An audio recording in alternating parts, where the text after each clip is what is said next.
I came home 3 hours early because my flight got cancelled, and I still think about what would have happened if it hadn't. It was a Tuesday in February.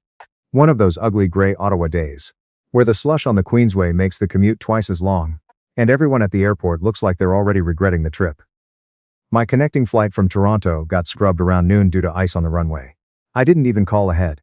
I figured I'd surprise my best friend. He'd been crashing at my place, while his condo renovation dragged past the deadline. And maybe we'd order from that Thai place on Bank Street. And watch something stupid on TV. I remember I was in a good mood. That's the part that still gets me. I unlocked the front door, dropped my carry-on in the hallway and heard something.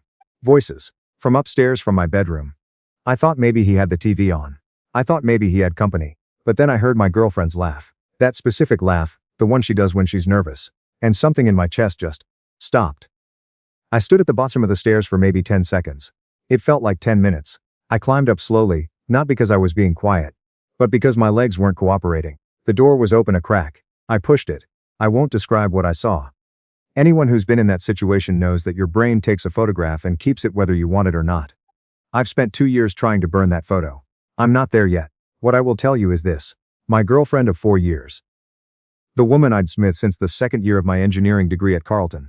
The woman whose parents had come out to Ottawa from Vancouver, simply the previous Thanksgiving, specifically because we were talking about getting engaged, was in my bed, with my best friend of 12 years, the guy I'd known since grade 9. The guy who stood beside me at my cousin's wedding. The guy whose name I'd already been thinking about for the spot on the left side of the altar.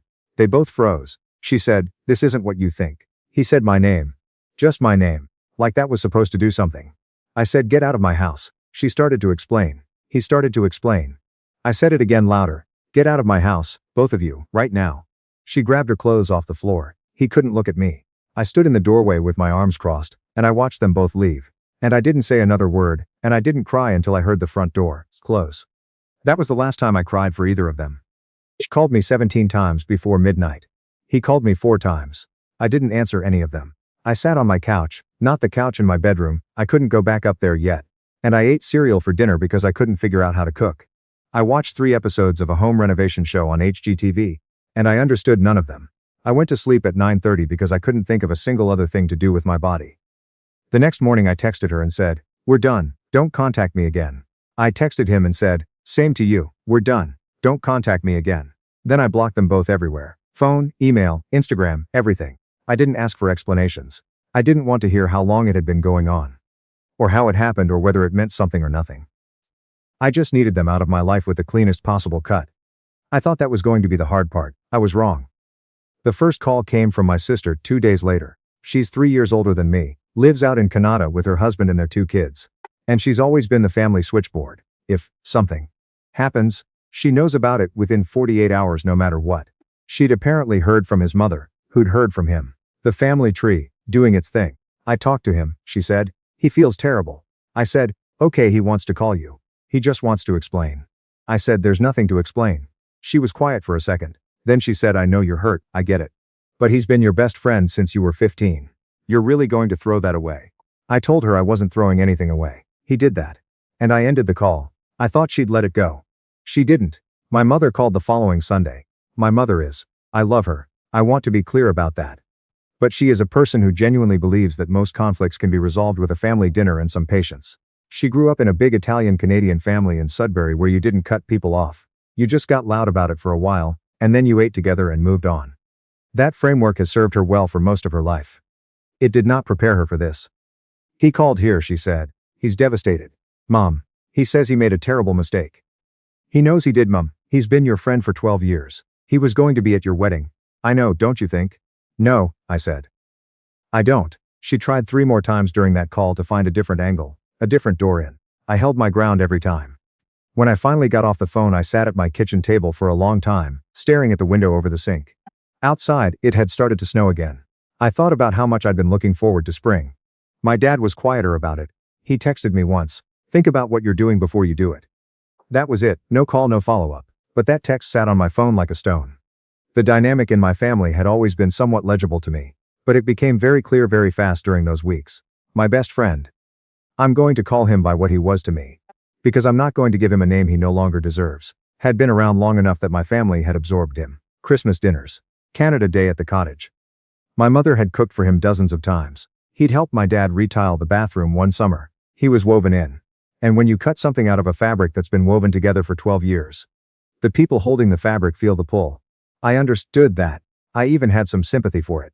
But understanding why something is happening doesn't mean you have to accept it. The part that started to genuinely harden something in me was the language they used. Mistake. It was a recurring word. He made a mistake. Everyone makes mistakes. You can't end a friendship over one mistake. As if what happened was a miscalculation, a rounding error, a moment of inattention. My sister used the word impulsive once, like he'd bought a motorcycle without telling anyone, or agreed to a ski trip without checking his calendar. First, I called her on it. I said, this wasn't a mistake. A mistake is when you forget to signal before you change lanes. What he did was a decision. And it wasn't the first one. He had to decide to pursue her, to let it happen, to keep it going. Probably for months. How many decisions does it take before we stop calling it a mistake? She didn't have a good answer, she said. I just think you're being very black and white about this. I said I am. You're right. I am. I found out later, through a mutual acquaintance, not because I was looking, that it had been going on for about 3 months. 3 months. That's almost a season. While I was traveling for work. While I was having dinner with his mother at a work function she'd invited me to. While I was picking out restaurants for my girlfriend's birthday. 3 months of decisions. But everyone was very concerned about his feelings. The dinner happened about 6 weeks after. My mother organized it. A Sunday meal at my parents' place in Barhaven. The kind she always made when she wanted to talk about something. Roast chicken. The good plates. Candles even though it was the middle of the afternoon. I showed up because I didn't know what it was going to be. I should have known. He was there. He was sitting at my parents' table with a glass of water in front of him, and he stood up when I walked in. My mother was watching from the kitchen doorway. My sister was on the couch with her hands in her lap. My dad was at the end of the table, looking at the tablecloth. I turned around and walked back out. My mother followed me onto the front step. It was cold, and neither of us had jackets, and she grabbed my arm and said, please, just sit down, just hear him out. I said, you set this up. She said, I wanted you to be in the same room. I thought if you could just. I said, you brought him into your house after what he did to me, and you didn't tell me he was going to be here, and you want me to sit down. She said, I love you both. I heard myself say very quietly, that's the problem. I got in my car and I drove home. The following 2 weeks were the strangest of my life. My sister called twice more, both times with variations on the same message. Mom is really upset. You need to come around on this. As if my mother's feelings about the situation were what required managing. As if I needed to show up and smooth things over. For the sake of a man who had gutted 2 of the most important relationships in my life in a single afternoon. I did not come around. I started to realize something during those weeks that I don't think I'd ever had to confront before. I had assumed that my family's loyalty to me was unconditional. Not in a naive way. I knew we had our tensions. I knew my sister and I saw the world differently on a lot of things. But I had assumed that there was a floor, a baseline of you're ours and we're yours, that couldn't be moved. Finding out that the floor had trapdoors was its own kind of grief. Separate from and almost worse than the original betrayal. I grieved my girlfriend. That surprised me. I thought I'd be angrier. But mostly I was just sad. The way you're sad when something you loved for a long time is suddenly just gone. I grieved my best friend in a different way, the kind of grief that comes with anger braided through it. Because you can miss someone and also be furious at them, and that combination is exhausting. But the family thing was a cold grief. Still and flat and gray. Like that February sky that hadn't changed. About 2 months after the dinner ambush, my dad finally called me. Not texted. Called, which for him is significant. He's a man of practical sentences and not a lot of them, and a phone call represents real effort. He said, I want you to know I didn't know he was going to be there that night. I said, okay, I believe you, he said. I also want you to know I think your mother went about it wrong. I said, okay, long pause. Then, but I do think you should consider whether this is the hill. I said, Dad, he slept with my girlfriend, in my house, in my bed. Another pause. I know. So what hill would be the right one? He didn't answer that. I hadn't expected him to. But I appreciated the call more than I could say at the time, because it was the first moment, in 2 months where someone, in my family had acknowledged the thing itself. Not the fallout, not the relationships at stake, not the need to smooth things over. The actual thing that had happened. I told him I loved him and I'd be in touch, and then I pulled back from all of them for a while. Not a formal declaration, not a confrontation. I just stopped showing up. Stopped answering calls the same day, let the cadence slow. I needed some distance from a group of people who had shown me, with their actions, that my pain was something to be managed around, rather than something to be supported. Work kept me sane. I was in the middle of a complicated infrastructure project. Water treatment facilities, out in the eastern townships. The kind of work that requires enough focus to crowd out everything else. And I threw myself into it with a dedication that my project manager found flattering and my therapist found concerning. I'd started seeing someone in March. A woman who worked out of an office near the Glebe. And she was the first person in all of this who didn't ask me to consider anyone else's feelings. She asked me, "What do you need?" I had to think about it for a long time. Then I said, "I need people to stop asking me to manage their discomfort with my boundaries." She said, "Then stop." It sounds simple. It isn't, but it helped. The text from my sister in late April was the one that finally clarified things for me. She'd tried a few more times over the preceding weeks, calls, mostly, which I'd picked up less and less often. But this text was different. It was long. The kind of long text that takes real time to compose. And it started with a line I'm going to remember for a long time. "I'm starting to think you enjoy being the victim here." There was more. There was something about how I was weaponizing the situation to isolate myself from people who loved me.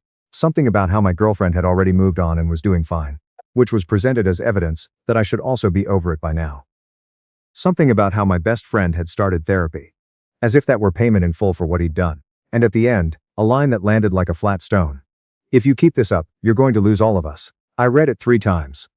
Then I put my phone face down on the kitchen counter and made myself a cup of coffee and stood at the window for a while. I thought about what it would mean to keep this up. Keeping up what, exactly? Declining to forgive on their timeline? Refusing to show up to dinners where I might be ambushed? Not performing gratitude for a man who had made months of consecutive choices to betray me? I cataloged it all, and I couldn't find the thing I was supposed to stop doing. Then I thought about what it would mean to lose all of them. That's the question people always ask, isn't it? Is it worth it? Is any principle worth losing your whole family? And I had an honest answer that surprised even me. Maybe. If my whole family means a group of people who have made it clear that my pain is less important than their comfort, then maybe losing that, or rather, stepping back from it, is not entirely a loss. I didn't respond to the text that day, or the next, or the one after that. I called my dad instead, because he had been the most honest with me, and I told him what I'd decided. I was going to take some space from the family. Not forever. I wasn't making any declarations about forever, but I needed to be around people who were in my corner. And right now, most of the people in my corner were people I'd met after February. I was going to spend Thanksgiving with a colleague, and his wife out in Gatineau. "I might not make Christmas this year. I'd be in touch," he said. "I understand." And then very quietly, "I'm sorry, we didn't do better by you." That was the sentence. 4 years later, I still don't fully know what to do with it. My mother didn't take the news the same way. She called me the week before Thanksgiving in tears, and I held the phone and I listened, and I told her I loved her, and that this wasn't permanent, but that I needed her to hear me. I had been hurt. Really hurt. And instead of being a place I could come to with that hurt, the family had become a place where I was asked to minimize it. I needed that to change before I could be around them again. She cried harder. She said she hadn't thought of it that way. I said I know. The holidays were quieter than any I'd had in my adult life. Thanksgiving in Gatineau was good. Actually, my colleague's wife made a tourtière that I'm still thinking about, and their kids ran around the backyard in the cold until someone fell in a leaf pile. And I sat on the back deck with a beer and felt something I hadn't felt in months. Peace, maybe. Something adjacent to it. I missed my family that evening. I want to be honest about that. I missed my mother's stuffing, and the way my dad always fell asleep in the armchair by 6-7, and my sister's kids banging around the house. I missed the specific noise of a family together. But I also knew that the version of it I was missing, the one where I belonged to it simply by showing up, wasn't actually available to me right now. What was available was a version where I was expected to perform forgiveness I didn't feel. To accommodate a man who had never apologized to my face. To pretend that the thing that happened was smaller than it was. That version I could live without. My former best friend, I heard through the same mutual acquaintance, had eventually told former girlfriend that he wanted to be with her. She turned him down, and, by all accounts, had been fairly clear about why. He'd had a rough few months after that. I'm not going to pretend I felt nothing when I heard that. I'm human. But the feeling passed quickly, because I realized that whatever happened to him wasn't really about me anymore. I'd left that story. He and whatever consequences followed him were someone else's plot now. My former girlfriend, I heard even later, had moved back to Vancouver. I hope she's doing well. I mean that genuinely, which surprised me the first time I thought it. But 4 years is a long time, and I'd loved her, and the person she was before that February wasn't someone I could be angry at forever. The version of her I'd known was good, mostly. She'd made a terrible choice. People do. I moved to a different neighborhood in Ottawa that summer. A condo near the Rideau River, with a balcony that gets afternoon sun, and a coffee shop downstairs that knows my order. I started running in the mornings along the river path, which I'd always meant to do, and never had. I made a small group of friends who had nothing to do with the old life and no inherited loyalties. To navigate. I started dating again the following winter, slowly. Without expectations. And it turned out there were people in the world who were interested in me. Without any of the backstory attached. I talked to my mother regularly. We found our way back to something. Careful at first, then warmer. Once she stopped bringing him up, and started just being my mother again. My dad and I had always been easy together, and we remained easy. My sister and I were slower. She apologized eventually, more than a year after the text, and it wasn't a complete apology. It had a lot of but I still think buried in it. But it was something. We're still finding our footing. We'll get there or we won't. My former best friend called my mother's house, about 8 months after everything fell apart. She told me, because she'd started being honest with me about things like that. He'd asked about me. He'd wanted to know if there was any chance. She told him she didn't think it was her place to say. She told me later that she thought that was the right call. I told her it was. I don't carry what happened as a wound anymore, mostly. Some days it comes back. The specific geography of my bedroom doorway. The way the light was coming through the window that afternoon. And I have to just let it sit there for a minute before it passes. But it passes. And what I'm left with, on the other side of all of it, isn't bitterness. It's something more like clarity. I know now who I am when things get hard. I know what I'll accept and what I won't. I know that love without accountability isn't actually love. It's just proximity with feelings attached to it. I know that you can love someone and still require them to be better than they've been. And I know that choosing yourself, in the moments when everyone around you is asking you not to, is not selfishness. It's the thing that makes everything else possible. My balcony gets the light until about 4 in the afternoon. The river looks different in every season. This spring, for the first time in a long time, I noticed it.